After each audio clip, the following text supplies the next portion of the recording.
Hola, ¿te gustaría tener el acompañamiento personalizado en cada proyecto investigativo o científico que desarrolles? Te presento Data Ambiente, una firma especializada en el análisis y modelación de datos ambientales en Latinoamérica.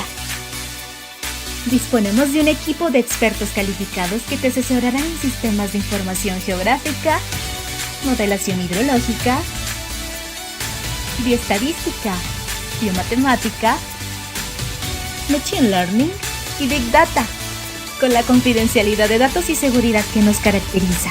Estamos listos para asesorarte y brindarte cursos y talleres con certificaciones internacionales. Capacítate gratis conectándote con nuestros webinars a través de nuestras redes sociales.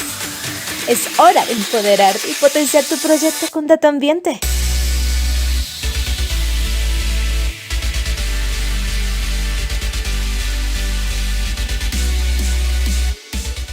Muy buenas noches, mi nombre es Camilo Cortés y el día de hoy vamos a hablar sobre la introducción a los métodos filogenéticos comparados y sus aplicaciones en la investigación biológica. Primero vamos a tener una pequeña sesión teórica para posteriormente pasar a una sesión práctica donde vamos a ver un poco acerca de la aplicación de algunos de estos métodos en un caso real, ¿cierto? Entonces recordemos que todo lo que es los métodos filogenéticos comparados, esta área se enmarca dentro de la evolución. Recordemos que en la evolución las preguntas que suelen formularse son cómo, cuándo y por qué. Gracias a los avances que hemos tenido en los últimos 20, 30 años en biología molecular, en toda la parte de bioinformática, hemos podido responder preguntas a las que antes de pronto hubiese sido muy difícil responder de forma adecuada, ¿cierto? Por lo menos al sol de hoy entendemos cómo cambian las frecuencias genéticas de algunos ratones y lagartos debido al ambiente en el que se encuentran, donde su piel se va haciendo cada vez más blanca debido precisamente a este nuevo ambiente en el que se encuentran, ¿cierto? Podemos entender los patrones o las variaciones a nivel genético provocadas por el cambio de dieta de los pinzones de Darwin, los cuales conllevan también a un cambio no solo a nivel morfológico sino también a nivel fisiológico. Podemos ver casos de especiación en tiempo real, en un tiempo relativamente corto, y podemos entender también cómo dos estructuras pueden integrarse morfológicamente y evolutivamente en algunos lagartos, los cuales les permiten la partición del microhábitat estructural, en este caso los árboles, y evitar así la competencia con otras especies, ¿cierto? Estas son algunas preguntas, algunas de las cuestiones que podemos en las que podemos aplicar los métodos filogenéticos y podemos dar una solución cada vez más certera, ¿cierto? Entonces todo esto parte de algo que se denomina pensamiento de árbol, ¿cierto? Ya la mayoría de nosotros conoce qué es un árbol filogenético, sabe cómo interpretarlo a priori, ¿cierto? Lo que tal vez no todos tengamos claro es que el árbol filogenético o el árbol de la vida me ofrece muchísimo más información de la que podemos ver a simple vista, y es información a la que podemos acceder y debemos explotar y que nos va a permitir responder muchas preguntas que nos podamos formular precisamente en todo lo que es un marco evolutivo, pues de forma mucho más precisa y adecuada, ¿cierto? Entonces lo que hacemos es tomar un árbol filogenético que me muestra la relación entre las especies, donde también vamos a incluir información de cambios a nivel morfológico, a nivel fisiológico, etológico, ¿cierto? Donde vamos a ver cómo se generan estos cambios teniendo en cuenta precisamente toda la información que tiene implícita un árbol filogenético. Entonces, ¿qué nos permite esto? Cuando yo realizo este tipo de aplicaciones podemos ver, por ejemplo, un caso en el que un carácter morfológico apareció en un momento dado en un clado determinado, y este clado, por dicha aparición, dicha aparición de este carácter, experimentó una fuerte diversidad, ¿cierto? Una gran tasa de especiación, de diversificación en relación a los otros clados, a los clados restantes. O por el contrario, si la aparición de un carácter me generó tasas de diversificación un poco más lentas en relación a lo que veníamos trabajando o a lo que veníamos viendo en el árbol filogenético.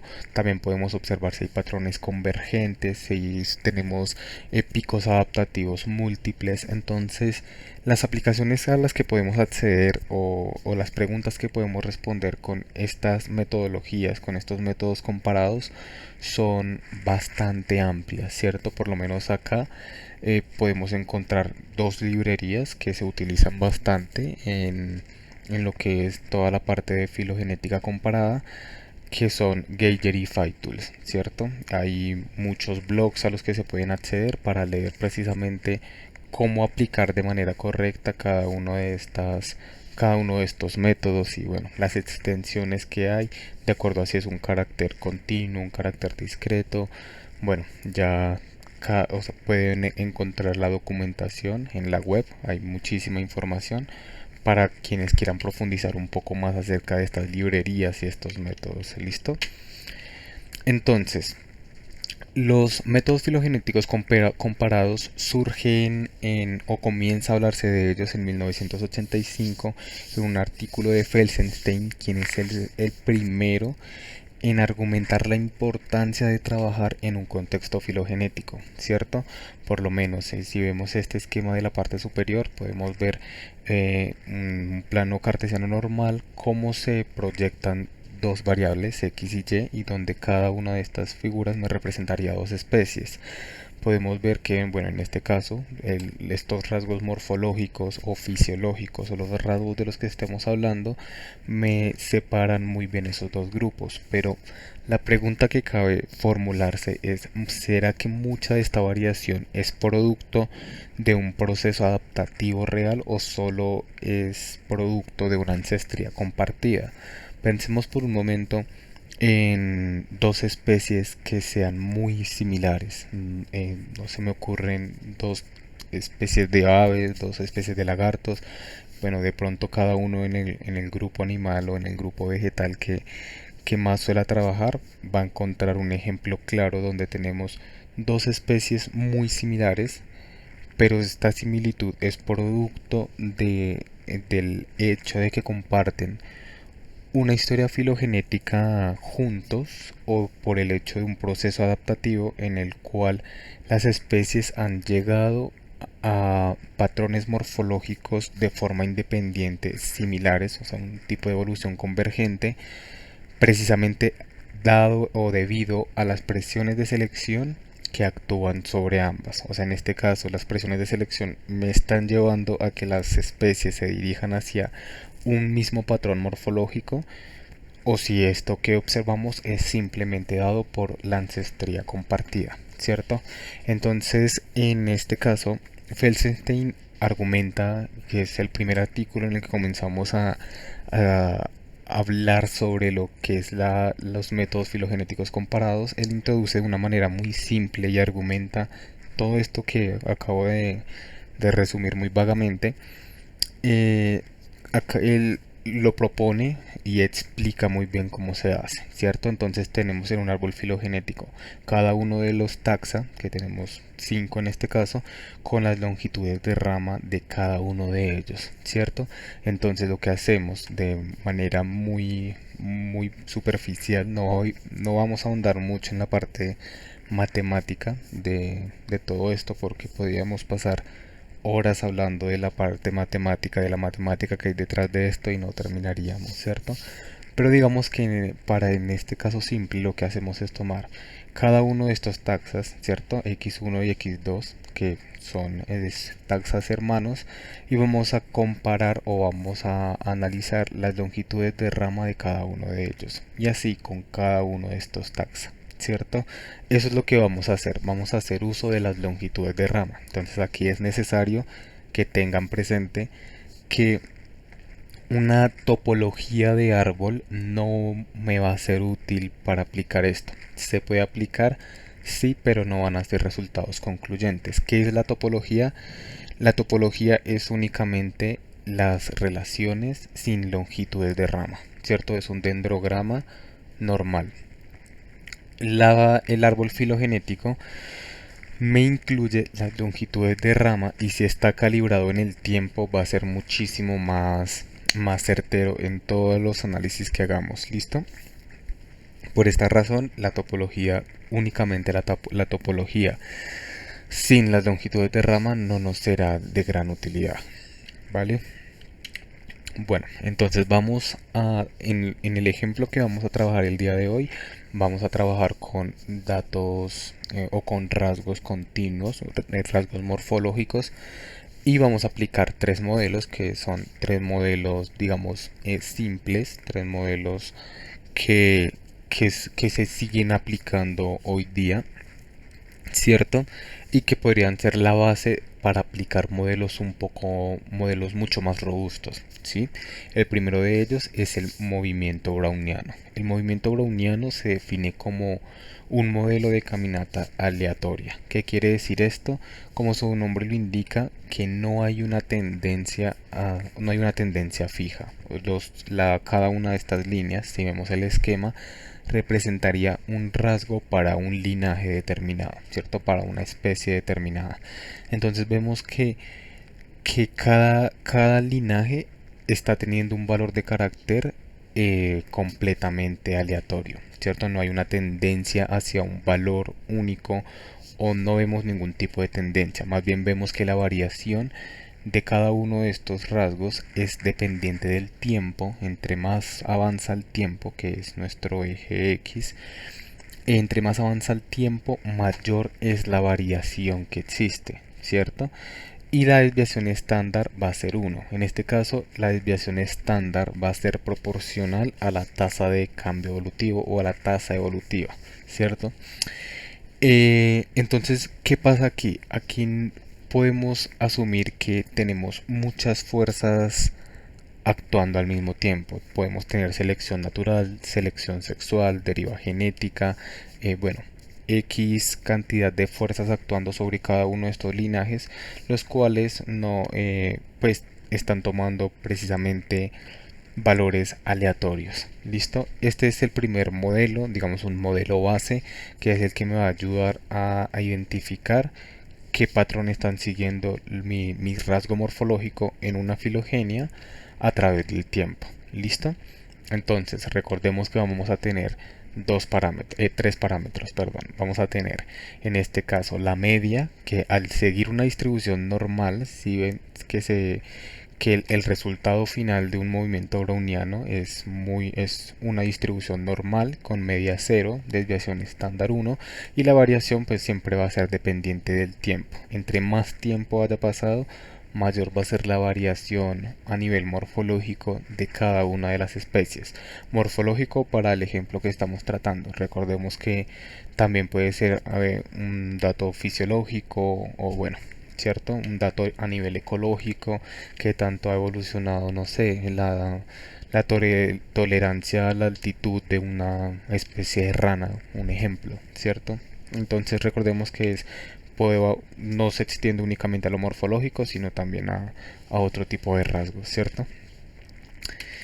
Un segundo modelo es el modelo de selección estabilizadora de Ornstein-Uhlenbeck. ¿Qué me dice este modelo evolutivo? Este modelo evolutivo, como su nombre lo indica, me dice que todos los linajes se están dirigiendo a un óptimo evolutivo, ¿cierto? Entonces aquí, ¿qué podríamos estar viendo? Una selección natural muy fuerte, donde para que el linaje o la especie o las especies sobrevivan, tienen que alcanzar un valor óptimo para el rasgo que estamos analizando. Y, o sea, la evolución, la selección me está dirigiendo la evolución de este rasgo hacia un valor óptimo. ¿Listo?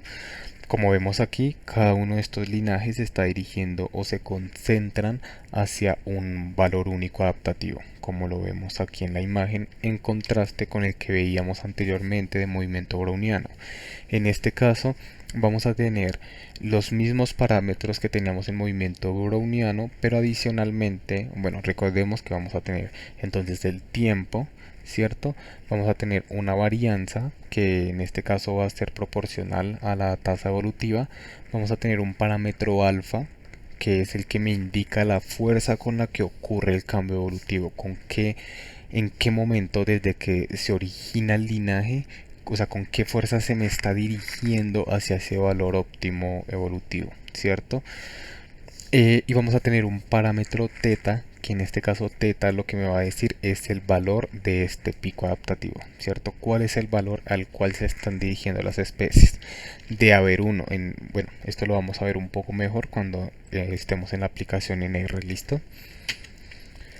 Y por último vamos a tener un modelo de explosión temprana. El modelo de explosión temprana también es una extensión del modelo de movimiento browniano, pero a diferencia de los dos anteriores, este lo que me va a indicar es que los mayores cambios para el rasgo que estoy analizando se dieron en la historia temprana del clado, ¿cierto? Voy a tener mayores tasas de cambio a nivel o en las ramas profundas del árbol filogenético, como lo podemos ver acá, y esta tasa de cambio va a sufrir una desaceleración a través del tiempo. Por ejemplo, donde podemos o donde se ejemplifica muy bien un caso de radiación temprana o de explosión temprana, y es precisamente en una radiación adaptativa.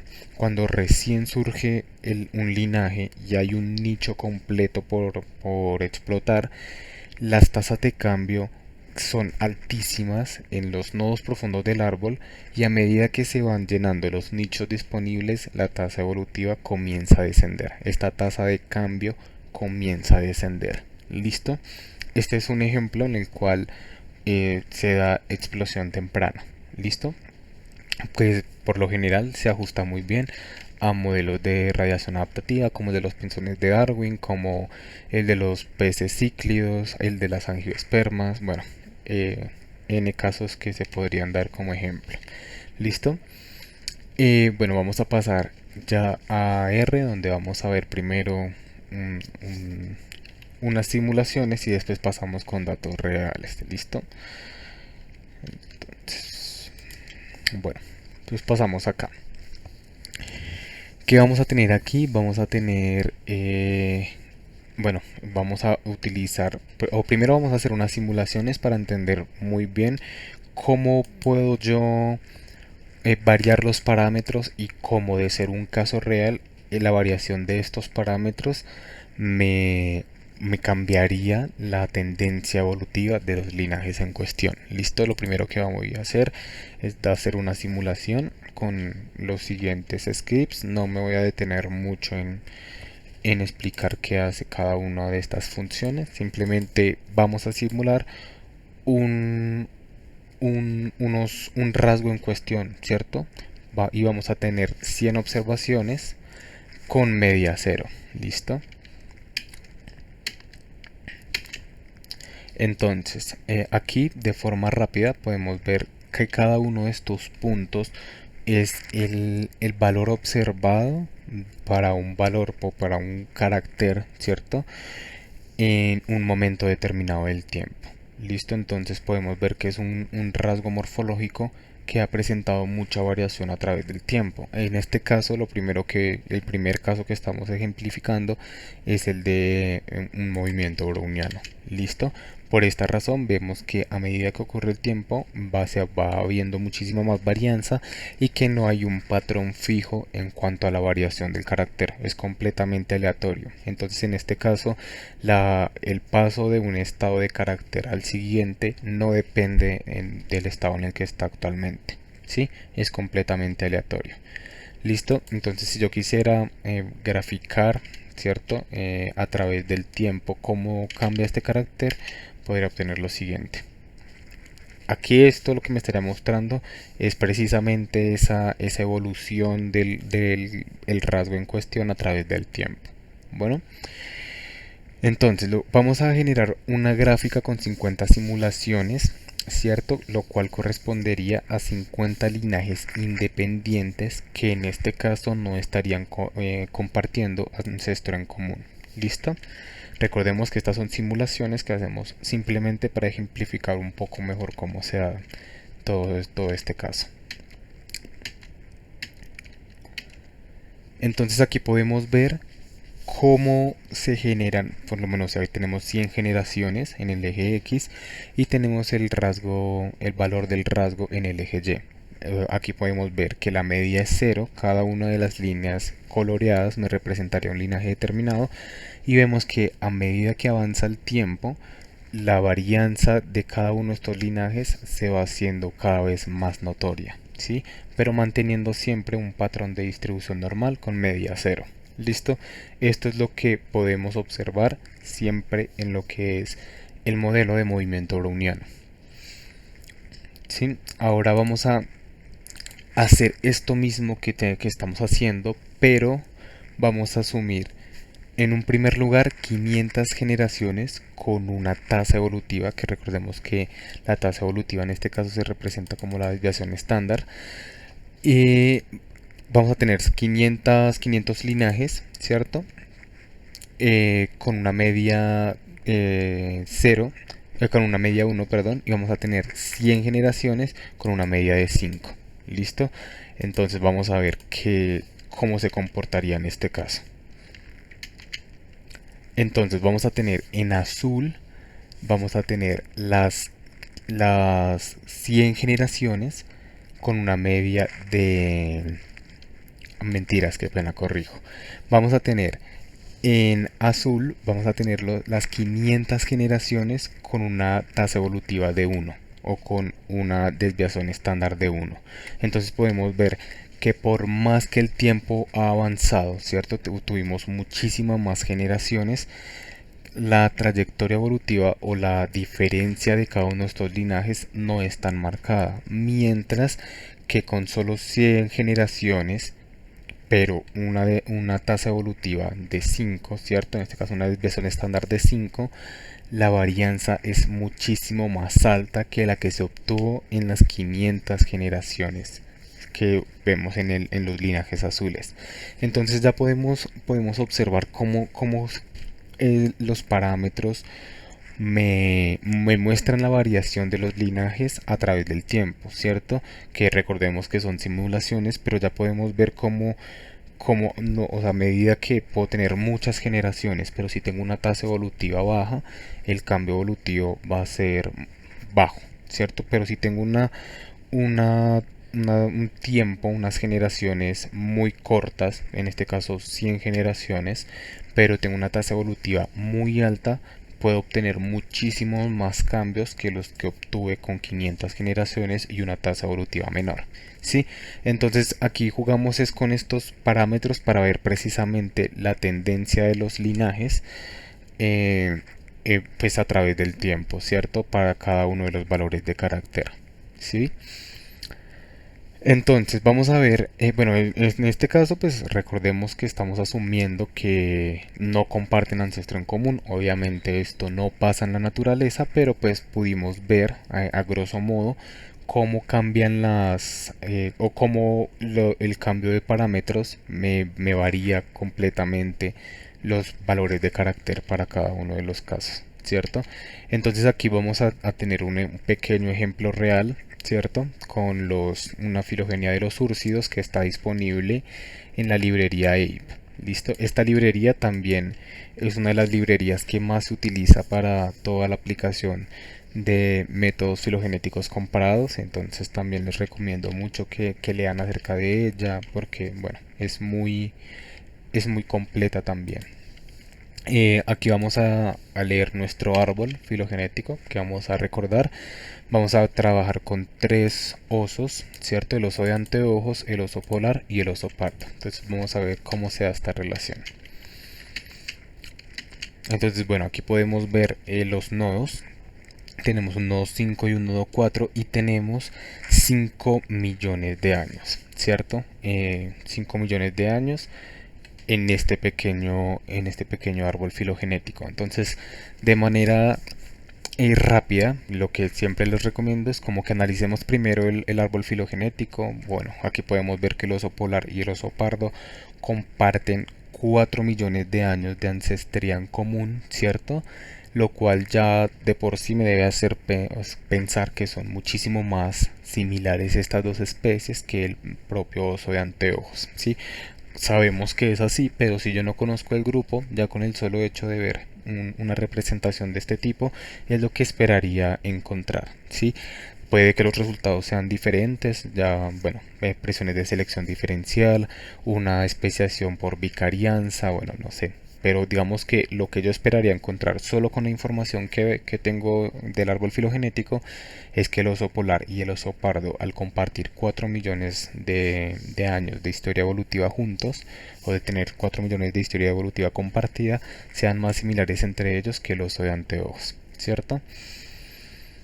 Entonces, bueno, aquí lo que vamos a hacer es asumir que conocemos el estado de carácter de nuestro nodo 4, ¿cierto? Entonces, obviamente esto no lo tenemos que hacer siempre, ya implícitamente cuando comencemos a hacer la aplicación de los métodos filogenéticos con nuestros datos reales, vamos a ver que nada de esto es necesario, simplemente lo hacemos es para entender un poco mejor cómo se hace la estimación de cada uno de estos parámetros y cómo puedo calcular los estados de carácter de cada nodo, como teniendo en cuenta la información de la longitud de rama, ¿cierto? Y teniendo en cuenta la desviación estándar, que en este caso va a ser sigma cuadrado, puedo conocer el estado de carácter que se encontraba en un momento determinado de la historia evolutiva del clado que estoy analizando, ¿cierto? Entonces, por ejemplo, en este caso lo que voy a hacer para calcular o estimar el estado evolutivo o el estado de carácter mejor del nodo 5 es sumar 1, ¿cierto? Más x, donde x va a ser esta operación matemática que tenemos acá, donde tengo 0.5 por la longitud de rama de nuestra rama 1, ¿cierto? Y voy a tener media 0, ¿listo? Y en este caso el estado de carácter va a ser 1, ¿listo? Entonces lo que hago es correrlo y aquí en esta parte, en esta parte del ambiente, del environment de R, me va a aparecer el estado de carácter para el nodo 5, ¿listo? Que lo podemos ver gráficamente acá, ¿listo? Entonces en este caso, al ser un dato continuo, me está diciendo que ese es el valor de carácter, que me representa. Bueno, me podría estar representando, no sé, el tamaño de los dientes, la estatura, que obviamente pues no es esto, sí, tal vez no es el mejor ejemplo, pero pues ya trabajamos en la escala del rasgo, ¿cierto? Del valor del rasgo que estamos trabajando. Ahora vamos a ver una simulación de datos usando el modelo de Ornstein-Uhlenbeck, ¿listo? Entonces recordemos que en Ornstein-Uhlenbeck, al igual que en movimiento browniano, vamos a tener un parámetro de tiempo, un parámetro de sigma, donde sigma me va a representar la tasa evolutiva. Vamos a tener el parámetro teta, que teta me va a representar el valor óptimo, o sea, este valor óptimo al cual se están dirigiendo todos los linajes, este valor del óptimo evolutivo. Y vamos a tener alfa, donde alfa va a ser el valor de con qué fuerza se estaba generando el cambio evolutivo. Y x0 me va a representar el valor del carácter ancestral, ¿cierto?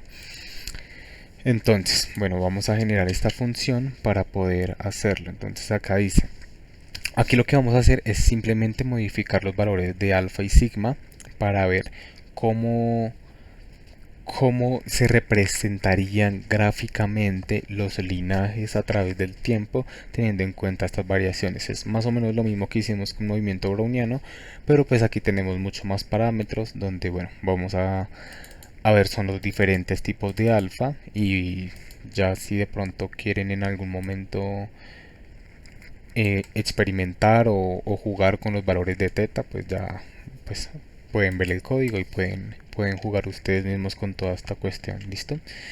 Entonces, aquí lo que hacemos es aplicar precisamente la función que acabamos de crear, que es la función de Ornstein-Uhlenbeck, que es esta de acá. ¿Listo?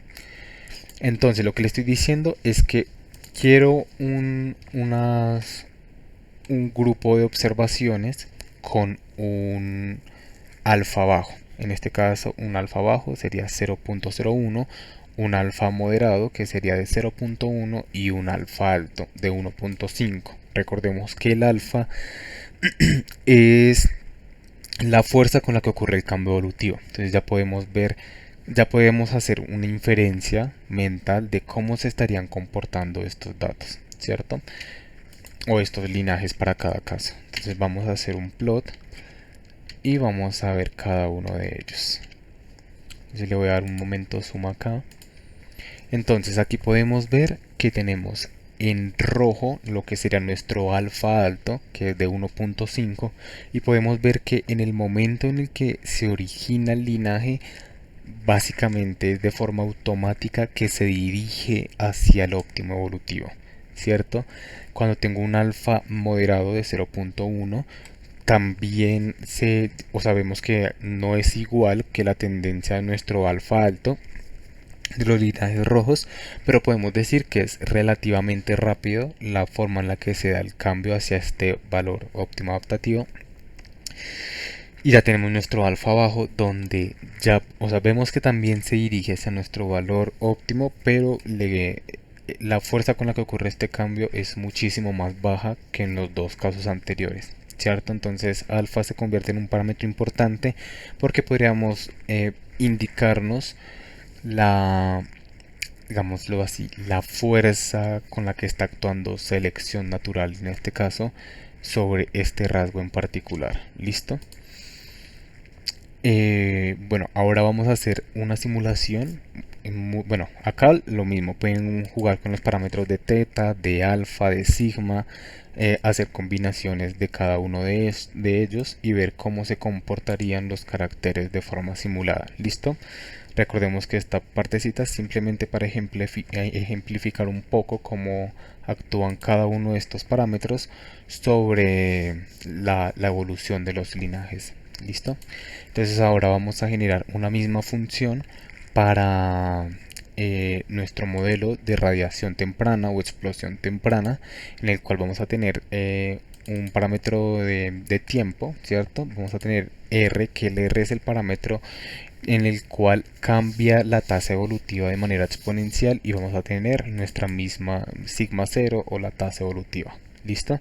Entonces corremos esta función y lo que vamos a graficar en este caso es ver cómo cambian modificando el parámetro de tasa de cambio exponencial a través del tiempo y nuestro sigma. ¿Listo?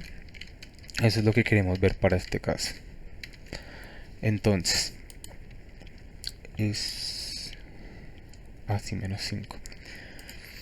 Entonces aquí podemos ver que cuando tenemos una tasa de cambio evolutivo de 0.05,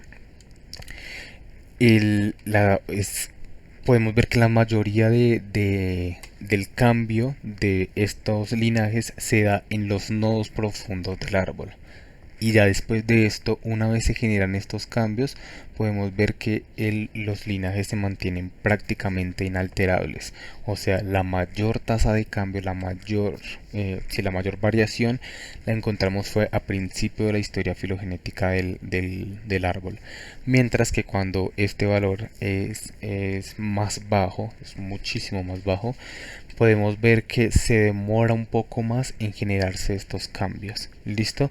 Entonces en este caso este azul turquesa me estaría representando un ejemplo muy claro de lo que es una explosión temprana en un caso de radiación adaptativa. ¿Listo? Entonces, bueno, esto fue como nuestra pequeña introducción, ¿cierto? Modificando estos parámetros. Igual pues aquí está el script en pantalla, lo pueden replicar y jugar precisamente con todos estos valores. ¿Listo? Ahora vamos a aplicar un ejemplo con Anolis. Yo he trabajado mucho más con Anolis, entonces conozco más el grupo y se me facilita un poco más a hacer este tipo de cuestiones o darles una interpretación biológica apropiada que con otro grupo. Listo, en este caso vamos a utilizar un set de datos del artículo de Moreno Arias y Calderón Espinosa en 2016 y vamos a utilizar un árbol filogenético, el cual extraje, podé el árbol de una filogenia mucho más grande que fue la de Pou y colaboradores en 2017 para pues precisamente preparar este ejemplo. Listo, entonces vamos a necesitar los siguientes paquetes. No sé de pronto si ya tengan experiencia con R, pero si no la tienen, la función para instalar paquetes es la siguiente y aquí ponen el nombre del paquete, cierto. Entonces en este caso FileTools y le dan control enter o le pueden dar en run. Listo, no hay problema. No lo voy a instalar porque yo ya la tengo instalada. Listo, o pueden ir aquí a tools, instalar paquetes y aquí igual escribir el nombre del paquete que quieren instalar y listo, vale.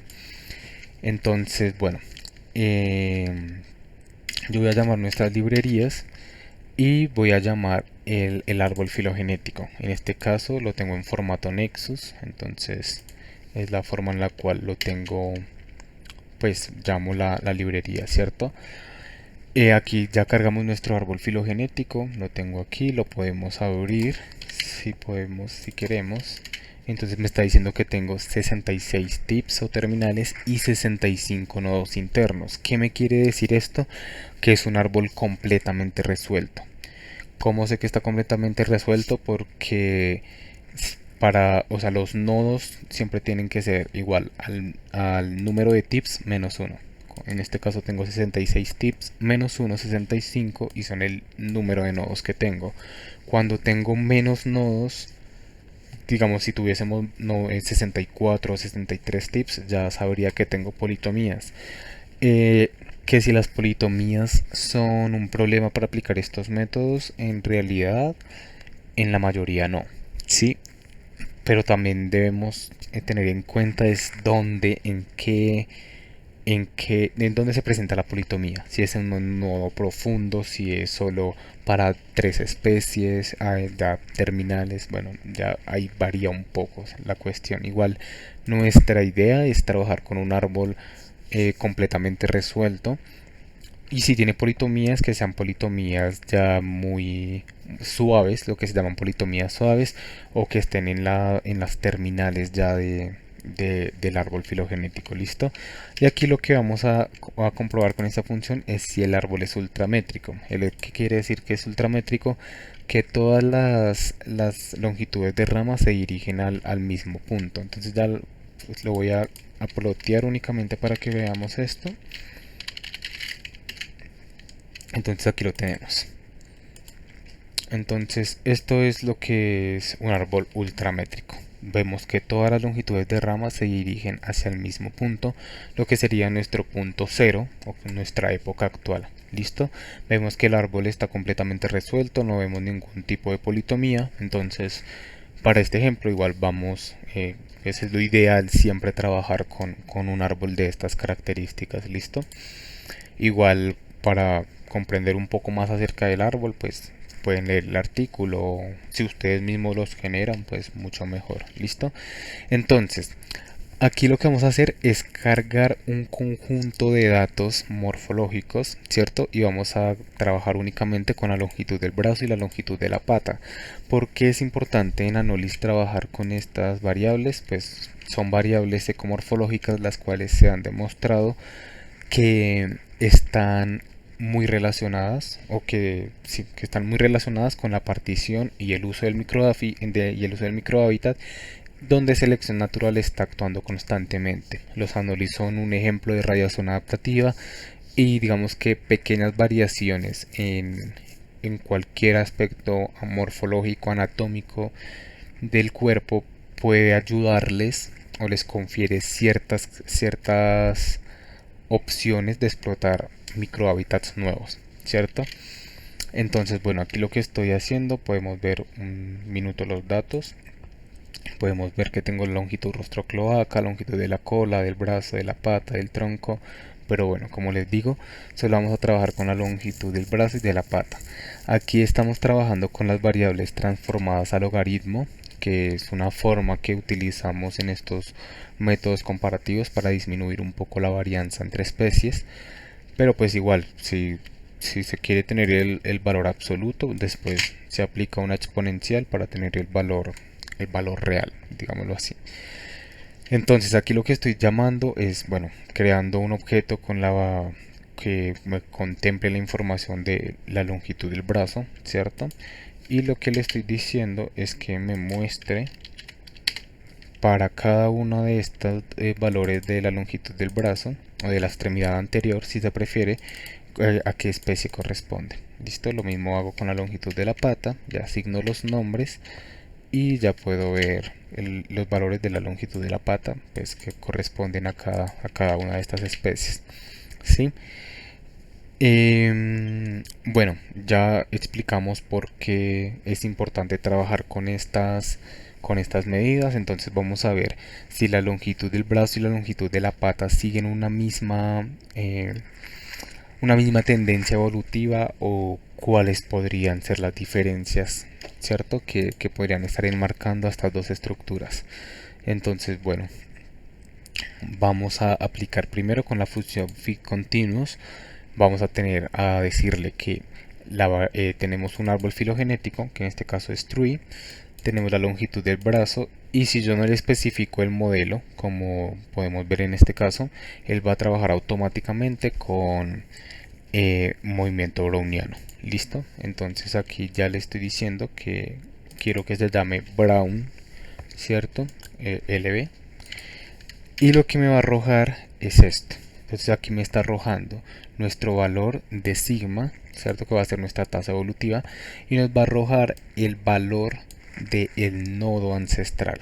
Entonces esto es de esperarse. Recordemos que trabajamos con media cero y vamos a tener en este caso ciertos criterios que me van a ayudar a seleccionar cuál es el mejor modelo de los tres que vamos a aplicar. Vamos a tener log likelihood, vamos a tener nuestro AIC o el criterio de información de Akaike y nuestro AIC corregido. Para estos casos siempre solemos trabajar con el AIC corregido o con la verosimilitud. ¿Listo? Entonces, bueno, igual no nos vamos a enfocar en eso todavía. Vamos a correr los otros modelos y vamos a ir viendo cada uno de los parámetros, ¿vale? Entonces este es para el caso de explosión temprana.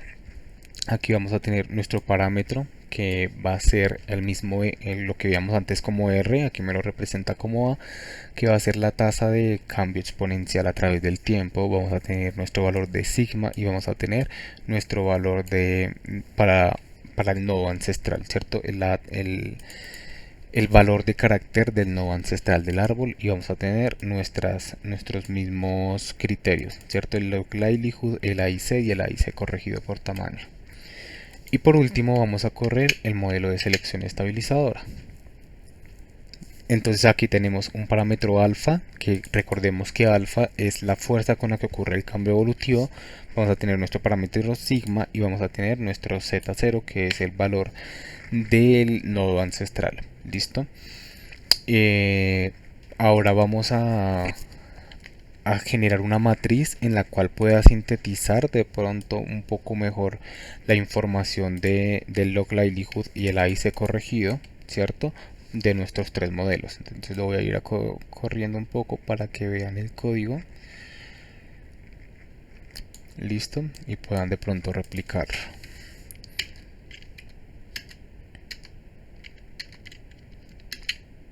Entonces aquí tenemos cada uno de los modelos, tenemos el log likelihood y tenemos el AIC corregido. Listo, entonces en este caso si yo estuviese trabajando con el log likelihood, me quedo con el valor más alto, que en este caso es el modelo de selección estabilizadora. ¿Qué me está diciendo esto? Que este rasgo en cuestión, la longitud del brazo, está siguiendo más un modelo de selección estabilizadora, ¿cierto? Es el que mejor explica mis datos, los datos que tengo, ¿cierto?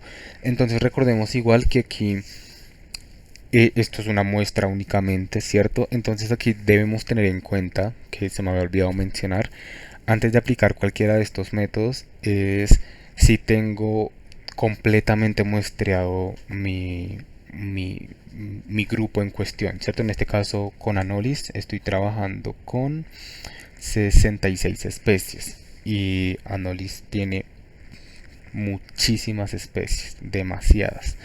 Entonces aquí ya podemos ver que si me falta muestreo, ya sea a nivel filogenético o en el nivel de toda la parte morfológica o fisiológica del rasgo que estoy analizando, puedo variar mucho mis resultados.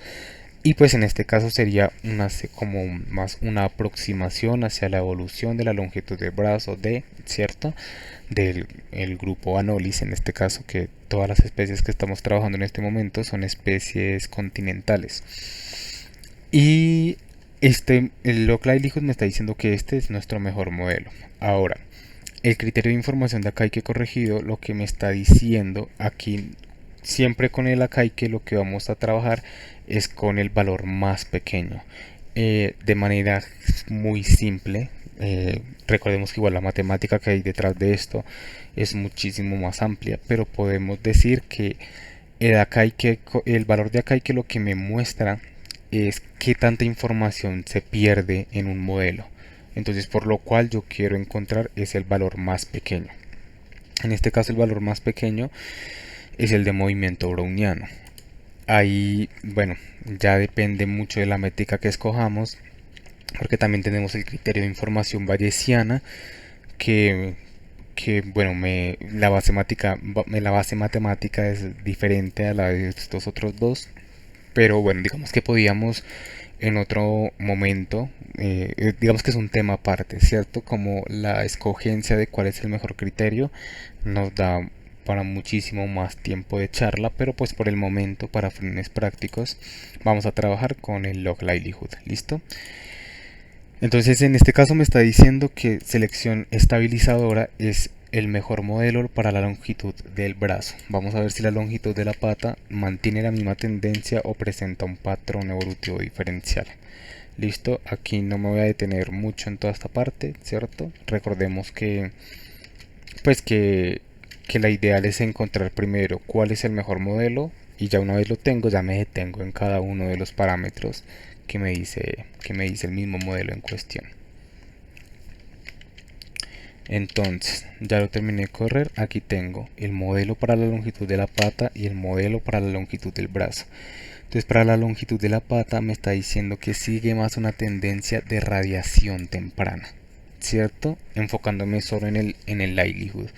Mientras que la longitud del brazo, pues como vimos, es un modelo de selección estabilizadora.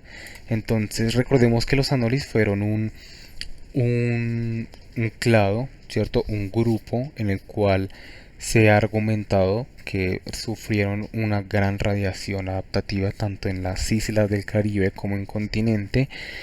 Entonces esto podría tener relación con este resultado que encontramos de que la longitud de la pata muestra un modelo evolutivo pues mucho más fuerte para la parte de explosión temprana, donde al sufrir radiación adaptativa, pequeños cambios en la estructura me pudieron haber generado que los linajes explotaran o generaran una partición del microhábitat mucho mejor y evitaran la competencia, ¿cierto? Y la longitud del brazo lo que me indicaría en este caso es pues que los rasgos se están dirigiendo hacia un único valor adaptativo, ¿cierto? Igual aquí es muy importante conocer el grupo que estamos trabajando para poder dar una interpretación biológica, digámoslo, muchísimo más certera, ¿listo? Aquí ya lo que podemos hacer es graficar de una forma o ver de una forma visual los resultados que obtenemos para pues ver cada uno de estos patrones cómo se comporta. Entonces aquí tenemos la longitud del brazo, ¿sí? Que la voy a agrandar un poco, no sé si se alcanzan a ver los nombres, pero bueno, aquí podemos ver la tendencia que siguen nuestros brazos, el brazo, perdón, de estas especies. ¿Listo? Y tenemos lo que es la longitud de la pata. Otra forma de graficarlo, pues ya lo vamos a ver, que es la forma en la que se grafican los cambios de estado de carácter a través de una filogenia para un rasgo continuo, que tal vez puede ser muchísimo más fácil de entender, ¿cierto? Que este fenograma que estamos viendo. ¿Listo? Igual pues, son ya como formas gráficas de representar esta variación que acabamos de encontrar. ¿Listo? Entonces esta es este es el mapeo del rasgo que estamos analizando en la filogenia, donde voy a tener que los valores azules, ¿cierto?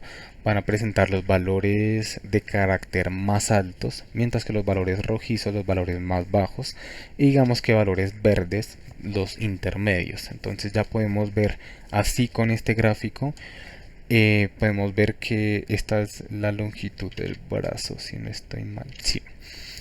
Que ocurren, muchos de ellos ocurrieron no al inicio del clado, sino más bien como desde la mitad hacia el final, y podemos ver qué especies presentan los valores más altos para el rasgo en cuestión que estoy utilizando.